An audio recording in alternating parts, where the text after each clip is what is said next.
welcome to another amazing episode of the Engaging Virtual Meetings podcast. Happy holidays. I have just been on the road what feels like 21 days, so I'm finally back in the studio, and I'm so excited to share all the cool things that happen, and especially this next guest who I got to see in person. By the way, if you're here on social media, make sure and subscribe, share, like, or comment. If you want to see all the episodes, go to engagingvirtualmeetings.online. We just celebrated our 1,000th, 1,000th episode download. So thank you for all those who have downloaded an episode. And make sure, if you are listening to this too, you can get a free ticket or you can come to the live show or the paid ticket, engagingvirtualmeetings.com/CON, the Engaging Conference. You can also scan this QR code. Our conference will be October 21st through the 23rd. It will be the Engaging Retreat here in Bothell as well as hybrid online. Okay, now let's bring this next guest in. This gentleman is a recovering motivational speaker, right? He's presented for over 1 million people in all 50 states and several countries. He helps people think different, dream big, take massive action. He was a game show contestant on The Price is Right, and he saved my bacon recently with karaoke. Please welcome my good friend, Kevin Snyder, CSP. Woo! Oh my goodness. Oh, look at that. You still have the shirt and the name tag. And the name tag, yep. The gift that keeps giving. This is about 22 years old. So yeah, for sure. I take it with me every presentation as well. I was going to say, you now use it as part of your keynote, right? Absolutely. Literally, if it weren't for my story about Price is Right, I would not be a speaker because that became my signature story. And it's actually evolved over the years. How I used to tell it at the very beginning, I tell it a different way now. I mean, it's still true. Don't let the truth get in front of the good story. But I'm able to share more about why The Price is Right was so important to me as a kid. Okay, well, I'm going to ask about that because Price is Right was super important to me as a kid. Remember when we used to go like on Sunday, you would get the TV guide and you would circle all the show like, I'm going to watch this, I'm going to watch this. That's what I used to do. That was my growing up. But oh my gosh. Kevin and I just saw each other in Minnesota, right? And he saved my bacon because he's one of the cool people who kept his commitment. I got to tell you, there's one word for this guy. It's integrity. He said he was going to go and he went. And let me just tell you, lots and lots of other amazing people who say integrity didn't go, and there's a fair chance with it. It was -8 degrees outside, and it was 20 minutes away, and that was a significant barrier for engagement for many people. Kevin, you want to just talk about a little bit about why do you love karaoke so much? Well, let me that story though, because I think the context is important. I thought karaoke was going to be in the lobby of the hotel that we were comfortably and warmly in, and as people started to back out, and I could tell, John, your eye, because you put a lot of time into it. I mean, you put a lot of time into these podcasts. You put a lot of time into everything that you do, and you're very intentional. So even karaoke, I mean, you had mentioned it weeks before this summit that we went. So I was like, yes, I'm in. And but I was like, yeah, I'm sure it's going to be like at the hotel, right? And as people started to back out, and I understood, well, why? But I was like, I looked at you and I was like, I told you I would go, and I'm going to honor that. So let's go. And we ended up having a great time. So. It did. We'll tell you about the end of that magical experience, but let's just do this first part. Kevin, a lot of my friends don't know you, and they should. They surely should. Kevin and I also did some work for the NSA Foundation, right? Kevin is one of the most giving people I know, all right? He's a CSP, which makes him one of 400 active certified speaking professionals right now, so you just want to meet him, you want to learn about him. So for my friends who don't know you, Kevin, take a moment to introduce yourself, who you are, and what you do. Yeah, my name's Kevin Snyder. I'm based in Raleigh, North Carolina, but I travel kind of wherever. And now it's great too with the virtual. And John, you've inspired me and helped me with the virtual aspect too. I'm upstairs right now in my attic. We finished my attic. I got a little switcher here, as you can see. The lovely John Chen, engaging virtual meetings. Oh, he knows me. He likes me. Yes. So, John, you've press your luck, no whammy, no whammy, right? So anyway, you've inspired me. And last, that event that you mentioned where we basically helped people was a kind of a panel discussion, helping people learn how to get into the college market and the youth market. And the day of the event, if you hadn't saved us, that event would not have happened. And we ended up raising a ton of money for the NSA Foundation. So, yeah, all good stuff. But you asked me to talk about me? Is that? But so again, tell my friends who don't know, like if what does Kevin Snyder do? What's his specialty? Right? We all found that our riches are in our niches. Talk about again who you are and what you do, and Sure. what's your specialty piece that you bring value to this beautiful world. Awesome. Well, I'll keep it short because, but there's when you say speaker, professional speaker, a lot of people that can be a lot of different things. I am a keynote speaker for the most part, meaning I speak at a lot of annual meetings, conferences, associations hosting that annual meeting, or a conference, and where I'm talking to a wide variety of audiences. Yes, I can do small group trainings, and I do some of those, but I really like the keynotes. That's how I started when I was first exposed to speakers, was watching other speakers. I remember even when I was in college, going to student leadership conferences, going Greek week. I was in a fraternity, and every Greek week they brought in a speaker. So there's like 500 students in the audience, all auditorium style, and they're watching this amazing speaker. And I remember Mitch Crane, that was the speaker. I actually shared the stage with him 15 years later, lo and behold. But he was the first speaker I ever saw. And when he got out off the platform and walked in between the audience and was going up to students, asking them questions like in a conversation, yet it's 500 of us. It was amazing. He put his hand on me. And I don't remember what he said, but just that touch almost felt like I got anointed, like I got baptized or something. But I had no desire to get into speaking then. I truly didn't. I struggled with depression when I was young. Took that with me to college, so I struggled in college.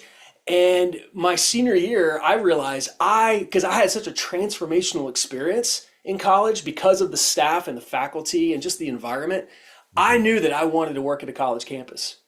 So I studied marine biology, but I knew I was going to work with students, not dolphins. And long, long story short, I basically started working my way throughout different positions in higher education, student affairs, director of student activities, director of orientation, Greek life, and I would hire speakers. I was kind of like the meeting planner, and I Yeah. didn't realize it at the time, but I literally was learning the back end of the speaking business from the meeting planner standpoint.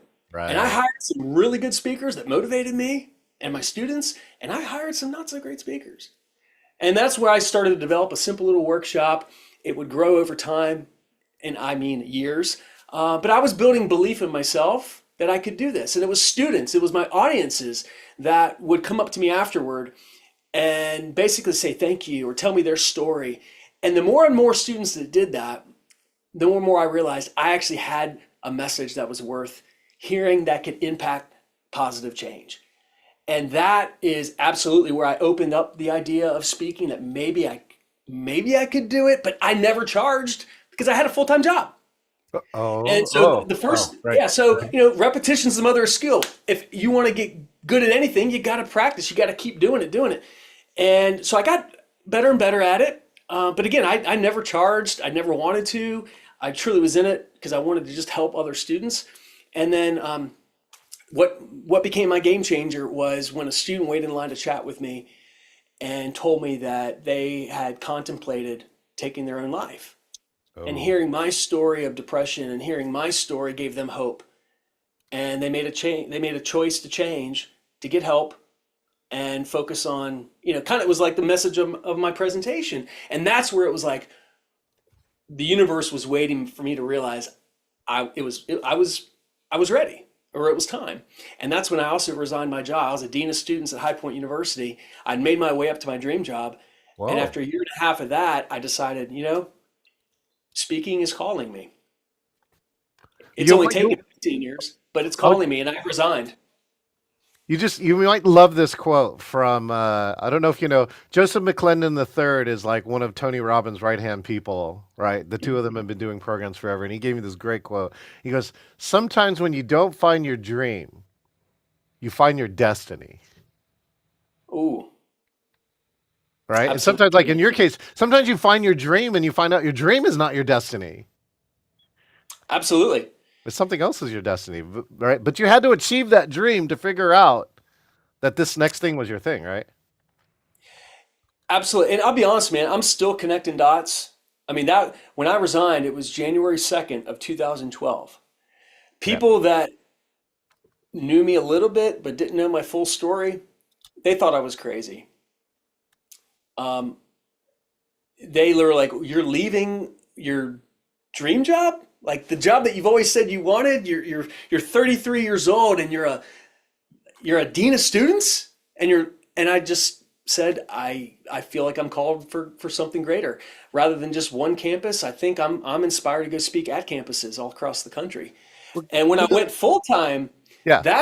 that's when I knew I had to open up and not just do college. So I only started off as a college speaker. That was my niche, and specifically within colleges, because people ask me all the time, like, "Well, how do you get into colleges?" Well, I'm like, "Well, who do you want to talk to at colleges?" It's kind of like in the corporate world. Hey, I want to talk to business. I want to talk to business leaders. Well, who?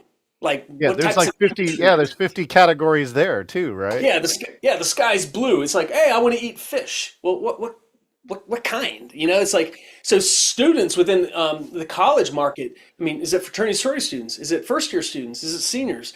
Is it Graduate, your PhD. programs, Yeah. athletes, Yeah. The staff, faculty, staff? the Yeah, faculty, the yeah. So parents.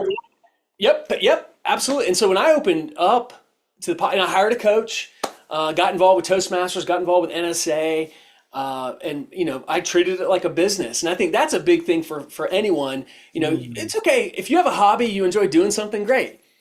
But if it's something that you want to do as a career, even if it's a side hustle or just something to kind of plant some seed and see what grows, you got to commit to it at a different level.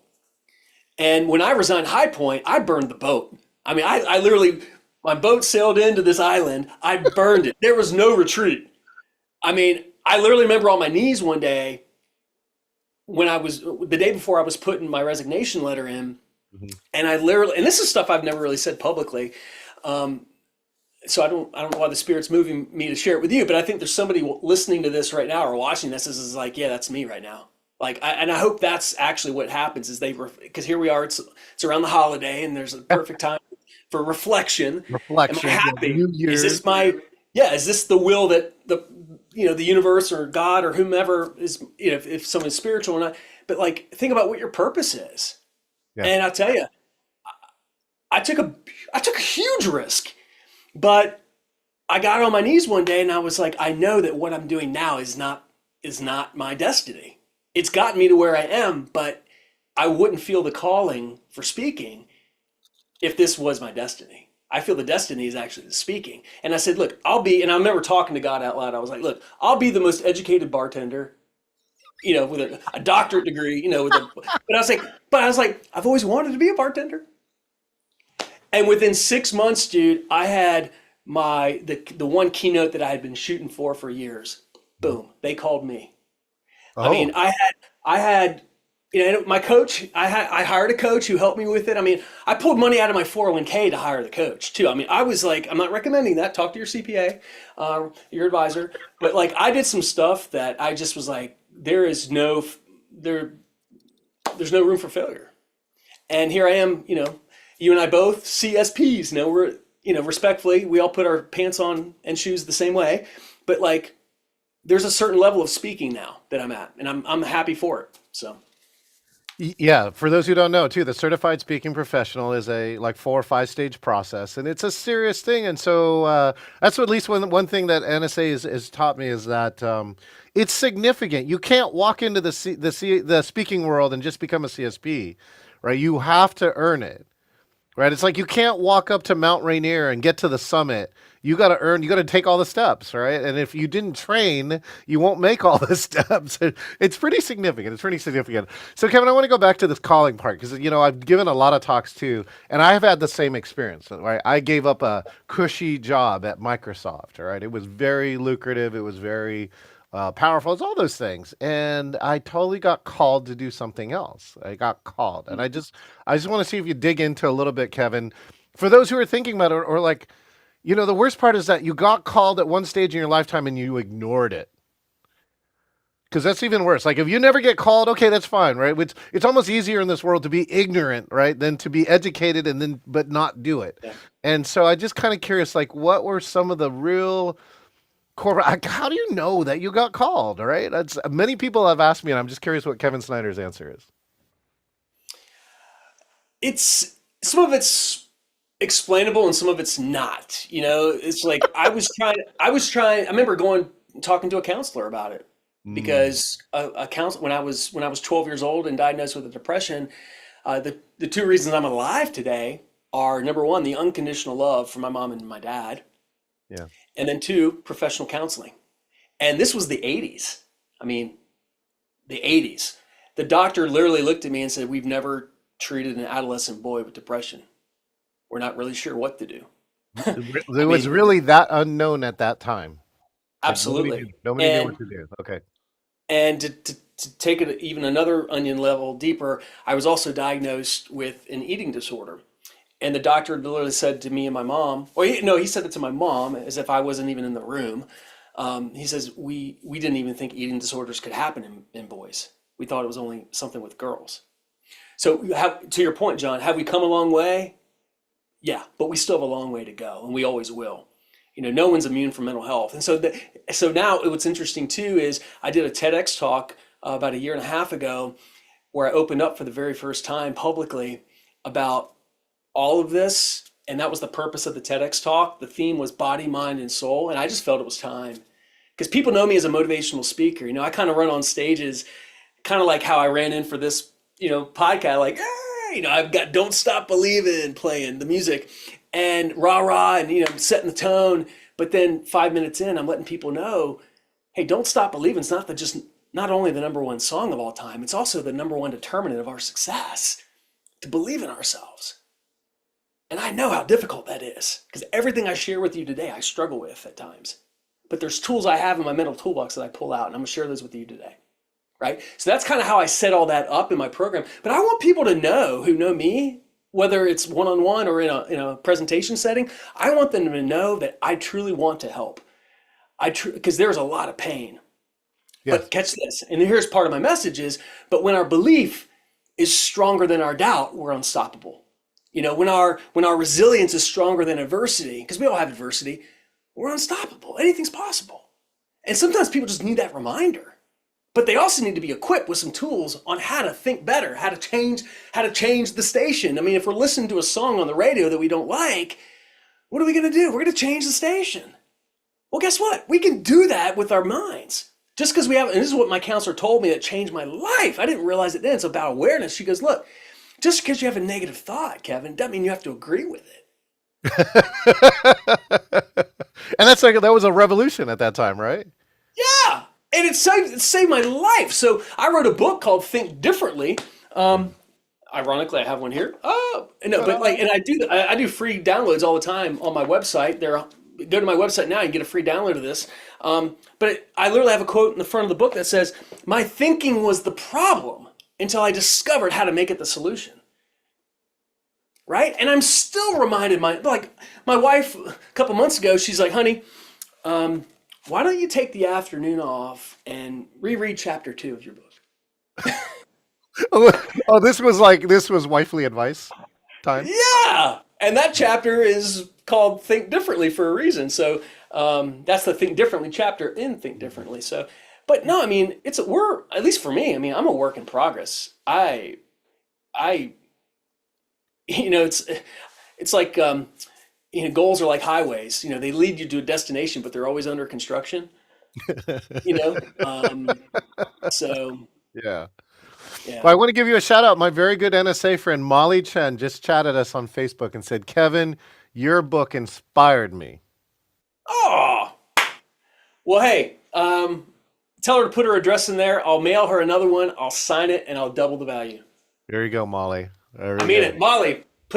Send me a note on email or DM me, and we'll get you an autographed copy that you can gift to somebody if you want. So Kevin, let's talk about engagement, right? Let's talk about this karaoke. Let's finish the story that we had here. So here, I'll set up the story, and then I would love to hear Kevin version of you made this decision, and then I just want to share what happened afterwards. Okay, so I've been running at karaoke unofficial karaoke events at every NSA event because also the cool part about NSA, there are lots of talented singers, and they're really not that shy. So it's usually not a problem to get a group of NSA people to go and do karaoke. So I just thought it was like a cool thing to bring these people together. So I went to and I found a place, and it was supposed to be close to all the dine arounds. Right. So all the dining rounds, there were supposed to be restaurants all in downtown. And so I picked a location that I thought was kind of central to that. So it'd be like a 3 minute walk or Uber or whatever. And so I had to pay for it, but I think it's like that. I don't care about that part. I just really want to gather a group, and it doesn't have to be everybody. There's like it won't fit 150 people. I just kind of know I'm looking. There was something that COVID taught me is that I thought I could have thousands of singers on a virtual karaoke, and in the end, I go like I just really want the right 12. The right 12 is Yeah. actually the best thing. You can actually do a rotation in an hour. Everyone gets to sing, right? It's the best experience. And so I put it out there, and you're right, Kevin said I did it early. I put it out there. People responded. I put it in the group, so I did my job marketing it.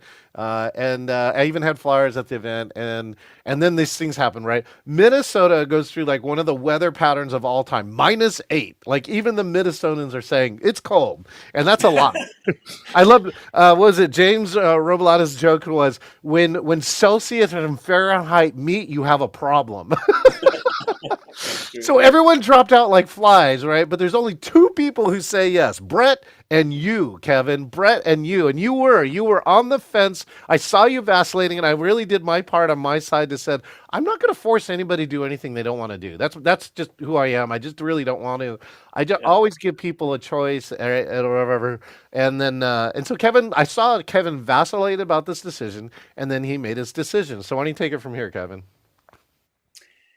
And again, those words were, I told you I'd go, and I want to honor that commitment. So let's go before I change my mind, John. Come on, let's go. Yeah, I saw that too, so I said, let's go.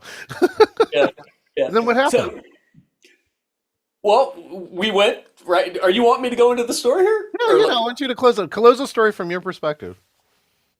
well, we had a great drive, the three guys in a minivan, driving 20 minutes and -8, but we had great conversation. I didn't even know Brett, and he's now I'm a fan of his. Yeah, Yeah, me too. we go into this restaurant bar, and they have a live band, and we're like, why are we going into the side karaoke room? There's like a live band. I mean, There were but we three of them. yeah, and then we get into this private room that was like, okay, is this like something from Squid Game here, or like like some weird movie? It felt they like shut the door, like okay, now like people are gonna come out and like chain us up or something. But it was like, I kind of felt like it was like three guys that went to go watch Christmas lights together. It's like it felt a little awkward at the beginning. We sing a couple songs, we're like, okay, and then Brett goes out and says, "I'll be right back."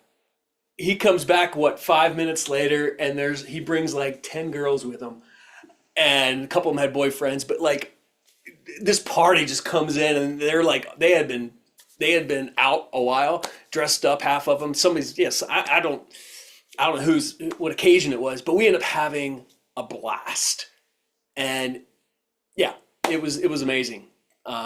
So next CSP summit, man. Yeah, we'll have to. I don't know how to raise that bar, but we will, I'm sure. So here I'll give my additional commentary, and then why I think this event was so important, right? But there's a couple reasons too. So they brought in, and they were like, I don't know, they were on some kind of pub crawl. So they got multiple Santas, they got like sexy elves going on. This the whole bit, and they were great. And they what Brett also told me, they had just gotten turned down by a place to saying you'll have to wait 2 hours to get a private room. Right. And so Brett says, I don't know how I have no idea how he found this perfect group of people, but they Yeah. were all wanted to sing karaoke and got turned down. And so they were kind of in the bar commiserating, going, this is going to be a shitty night. This is going to suck. Right. And then all of a sudden they ran and boom. And the whole thing just blows up. Like, some of the highlights were, well, they would bring in like 40 beers at a time, and one of the women who lost her voice does the whisper song by the Ying Yang twins, and I think she was twerking sometime during the night. This is what I seem to remember.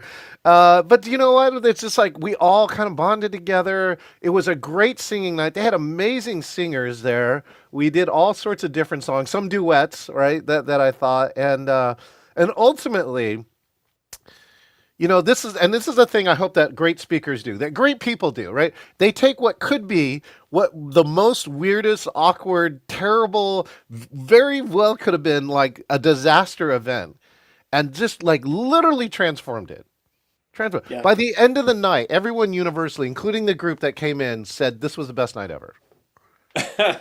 It was like one of the best nights. This was so great. They're so great. And so two things that I think that were so important. Number one is like, I mean, for you and Brett, right? I am emotionally indebted to the two of you for like following through and saying yes.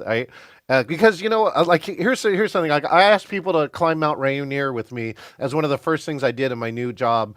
And the number of people who say, "Yeah, let's do it," when you're talking about it, and then you tell them, "Kevin, no, no, no, we're gonna go, and it's August 23rd, and blah blah blah," and you're like, I'm out. That's like everybody else, right? They're like, I'm out. But you and Brett said yes. And the second thing that I think is so important is that this caught notice for the person who's in charge of next year's CSP, and they committed to at least make the suggestion and say, let's make karaoke an official part of the Yes. CSP summit. And you helped do that. You helped do that, Kevin. You helped do Well, that. and I already put it on the eval too. So the eval from the summit. So yeah, we'll make that happen, man. We'll make it happen for sure. So thank you for that. I mean, that's engagement. So what do you think? What lesson did you pull from that about engagement? Like engagement of either other people or disengagement? See, sometimes you have to look at the opposite side of the problem. Like I did a lot of work at Microsoft about people who are quitting. They were 7 years senior. Stock was at an all time high, and people were quitting in droves at that point. And really, the secret that I looked at it at the time is that it wasn't about satisfaction; it was about dissatisfaction, Hmm. and that's what was making people leave a job. So I'm just curious, Kevin, you have any comments or thoughts about engagement from that karaoke? Sure. Yeah, I'm trying to like tie karaoke and now into like yeah, but I think there's some parallel because like I didn't want to necessarily go. I mean, I wanted to hang out with you and I wanted to go to karaoke, but the pain of going and the wind and the weather, It was high. well, but what got me like so meaning there are things that I do in my daily job as a motivational speaker that I don't want to do, right? Yeah, There's things I literally don't like to do, yeah, but I have to honor my word, or I have to honor what's required. Like, what are the aspects of building a business in anything, yeah, right? Or launching into it where you have more snowball, you're pushing it up the hill. yeah, You and I, right now, I would imagine, our flywheel has kicked in. Yes, we still work it. yeah, Yeah, we work it hard. I prime my pump every single day, yeah, but it's a less type of priming. It's a different type of priming the pump than it was when I first started. yeah, Now I know that doing things I don't want to do and even things I'm not even good at, like those things I'll hire out or find someone that can help me do it.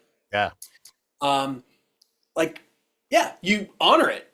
It's part of the deal. It's kind of like success in a way. Failure is part of that equation. It's not a straight line. It's the squigglies but look at where that arrow is always pointing. It's always pointing up and forward.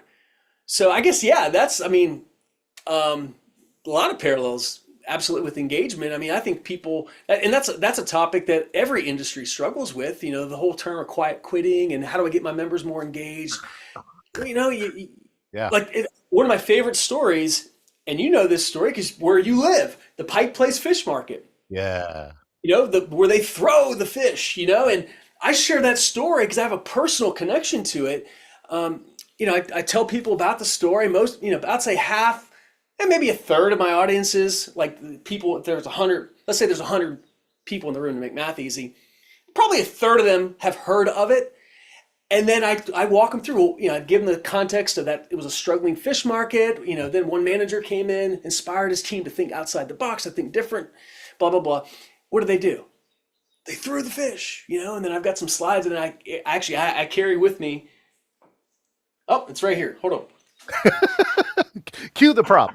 By the way, while you're getting that, oh my God, you do. You have one. Yes. Yeah, I carry this with me in my suitcase. You should probably like you, John. When TSA goes through my luggage, they're like, "What do you do?" Like, I got hamster wheels, I got stuffed fish. Tim But the Gard point would is, be yes, so proud of you. Tim Gard would be super proud of yes, Tim you. Gardner. Yeah. Tim Gard. Yep. And I even carry my Price is Right props that I won on the show. I I carry saw those with that, me, right? You put it up in the and I video. hold them up. Oh, that's I tell you, I get when I've shared the story, people watch the video, and then when I'm playing the video, when the video is playing, and I'm holding up the props, and I come out with the prop, you know, people literally halftime. It's like standing ovation because they're like, "No way!" Um, but That's anyway, It's a uh, mass level of authenticity. I just want to also share with you too. Our other fun NSA member, I think, believes she lives in Mexico right now. Teresa Savadago says your book, Paid to Speak, is the playbook. That she gave you that prop. hey, yeah, Tristan, good to see you. Good to see her. Oh, that's awesome. Glad that she's checking us out. So let's transition onto this. Oh yeah, go ahead, Kevin. You got something? Well, let me land that plane real quick about the Yeah. fish because it's not just the story; it's the point, right? Story, point, application.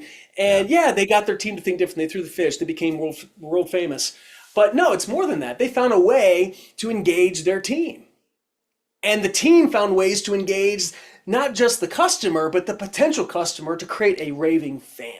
And when I took a picture with these guys, when I caught my fish and I took a picture, and I have this picture in the slide, in my presentation slide. It shows me with the guys holding my fish. I literally asked them, it's like, man, you guys love what you do. You must only work 2 hours a day. Well, guess what they told me? They're up at 5 a.m. shoveling ice, Yeah. To to get, to 8 get a.m. everything ready to get the stage Yep. set. Then the boats come back. The fish they putting dead fish on the ice. People start coming out for lunch. They sell fish. They do what they do. Then they to about 2 p.m. Now they're cleaning up the dead fish and the ice and guess what they do the next day? Same thing all over again. Same thing. So I think a lot of people whether it's disengagement or burnout or mindset. I mean, so many levels of this. You can position a story to help an audience or help people the way that they need to be helped. Because I get asked to talk about different things. So that one story could be framed a lot of different ways. But at the end of the day, people don't get burned out by what they do. They get burned out because they forget why they do it. But all of us, they're parts of our jobs. They're parts of just everything. I mean, there's parts of volunteer work that are not fun. I mean, but we focus on why it matters and why truly, if we weren't in that role or if we weren't doing it, well, what would it get done? And so sometimes, like when I literally said to you, I want to honor my word. Yeah. Yeah, it was that simple to me. I have to be honorable. Not that the other people weren't honorable, in case they're watching, No, but no, like no. I wanted to. It was important to me to Yeah. honor you. Yeah, like I said, I did. Yeah, I don't disparage them either. Like I might have made the same choice. I probably have made the same choice in my life, so I can't hold it against them. Like there were just so many factors to that. But you know what? This is Kevin. It's just helping me because I'm writing my next book right now too, and I'm gonna look into that. Like engagement has this part of integrity. All right. And it says the two parts, like us as speakers, right? We do our part I want to create engagement as a speaker. And then your job in the audience, right, is to reciprocate that, saying, I will join in on the parts that I feel comfortable around with engagement. So I really want to take a look at that because I do think there's something like that. I think that's what a speaker and that's what meeting planners, anybody who's creating this part where they're trying to create engagement, they have to, there's a piece there that if you have your integrity, like here's a great example, right?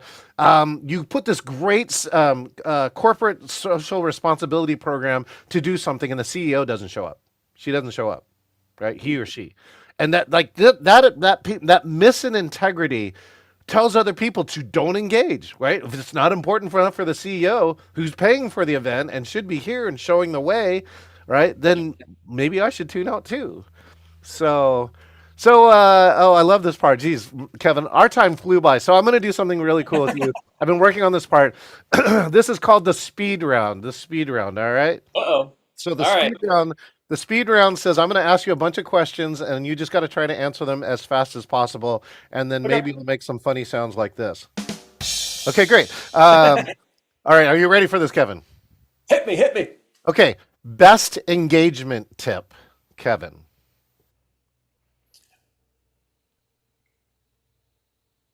Humor. Find ways to be humorous. Make it funny. Favorite game shows besides the one you talk about? I mean, oh gosh. Press your luck. Oh, good one. I was waiting for no whammies, but that's okay. What's your favorite piece of virtual tech? My favorite. Virtual tech. Favorite piece of virtual technology? The ATEM Mini Pro switcher that I'm looking at right now that allows me to go from here to here to here. I have another one too. It's not set up, but it's a camera over everything. That has been Overhead. a game changer for me. Game changer. There you go. I love that. A10 minis are definitely one of them. Okay, what is your go-to karaoke song? I think I already know what this answer is. Just a small town girl living in a took the midnight train. Lonely world. Hit it. Don't stop believing. He's worked on it too. I got to tell you, when you hear it live, he has worked on every note. It's genius. Okay, I who's did your that favorite? live. I did that live karaoke one time with a live band, Oh, and the yeah, guy's like, rocker. he's like, "Can you do that song?" And and I'm like, "I was a first tenor at the North Carolina Boys Choir. I can do it." Oh, I did. I did. You tell me that. There we go. Wait. Your favorite motivational speaker? John Gordon. John Gordon. I'll have to. I'm gonna have to look that one up. What's your biggest dream that came true? Price is Right. Aw, Yeah, and I can't I wait. visioned that. I visioned that for over 12 years. I mean, that was one of the. I mean, you asked me to be short here, but that's the essence of my keynote stories. It means a lot to me. It was actually the one thing that my counselor asked me to do more of, so Would that be, it would be a yeah. mental break, a mental escape for my own thinking. She's like, I want you to watch, because she asked me, what's one thing you look forward to every day? And I was like, watching The Price is Right. And she said, okay, I want you to watch that as much as you'd like. And I was like, you want me to watch more TV? I'm like, okay. But that's the point. So The Price is Right became this like healthy obsession, and that's part of the story. So Oh, genius. Okay, let's see. If you were an animal, which one would you be? Pelican. Oh, I want to hear the follow up, but we don't have time for it today, so I'm gonna have to interview you twice. Okay. Geez. Oh, the coolest person who you feel like has been called to, The called also, coolest like us. the coolest person that I've been called to. Oh, my wife. Oh. And the last one, or and second to last, best. What's your best? Treat it like a business tip. If it was easy, everybody'd be doing it. Yeah. And your last tip is if you could magically get some of our guests like Teresa or Molly to remember one thing from this interview, what would your one thing be? Your belief in yourself is the most important thing that we could possibly ever do. Just to And believe in ourselves. I And agree, Kevin. And you probably also would agree with your mental health, right, is also one of the number one things you got to have. You got to have it. So, absolutely. Kevin, Kevin, thank you so much. I am honored to call you even closer of a friend from even our last NSA Foundation experience. I'm telling you, you know what this is? I just traveled a whole bunch of in person as well. As much as I love the virtual world, I also agree that sometimes there are only certain things that can happen. And that whole karaoke thing would be very different if it happened virtually than it did in person. And it's something that drew me very, very much closer to you, Kevin. And I appreciate that about you. So. Absolutely. And look, to our listener, because I'm gonna post this too. So look, if you're somebody virtually and you want to get better at it, there's no better book than this, and there's no better person to follow and study and hire potentially even as a coach to put it in action would be John Chen. So John is the guy. Thank you, Kevin. And Kevin has one of the very rare books ever signed in red Sharpie. In red Sharpie, Kevin. That's going to be your mark for the rest of the time. I put a link about where to find Kevin. Make sure and link with this guy, right? If you need to think different, yeah, there you go. There's all there. If you want to think different, if you want to learn more, if you just want one of the I'm literally top 400 speakers in the world, go check out this guy, Kevin C. Snyder. Kevin, thank you so much for coming on the show today. Honored, buddy. Thank you so much. Good to see everybody. Outstanding. Thank you so much. We've been visiting with Kevin Snyder, who just says, right, your mental health is number one thing, and you just got to learn how to think different. And the third part that was in there too, it's like if you think you're getting called, get called, all right? Get called and follow it, and your life might end up like our good friend Kevin Snyder's. And by the way, sometimes when you get called too, a lot of people will go and look at you and going, "You look like you're doing something crazy. Like, do I need to do something or ask somebody or something around this?" And you might, but sometimes you might find out they're right. Hey, if you're watching this on social media, subscribe, share, like, comment. If you want all the episodes of the Engaging Virtual Meetings podcast, there are almost 200 episodes now here, engagingvirtualmeetings.online. And if you want a free ticket to my amazing conference, the Engaging Conference, which I'm going to talk to Kevin and see if he wants to show up here in October. Hopefully he's available. This year will be October 21st through the 23rd here in Seattle, Washington, and everywhere online. And most of all, if you want to be like Kevin, then go to engagingvirtualmeetings.com/meet, select interview, and you might not be the next guest here on the Engaging Virtual Meetings podcast. Happy holidays, everybody. Thank you so much to everyone I saw in person, everyone I saw virtually. Thank you so much for an amazing 2024, and I'll see you next year in 2025, and I'll see you next time.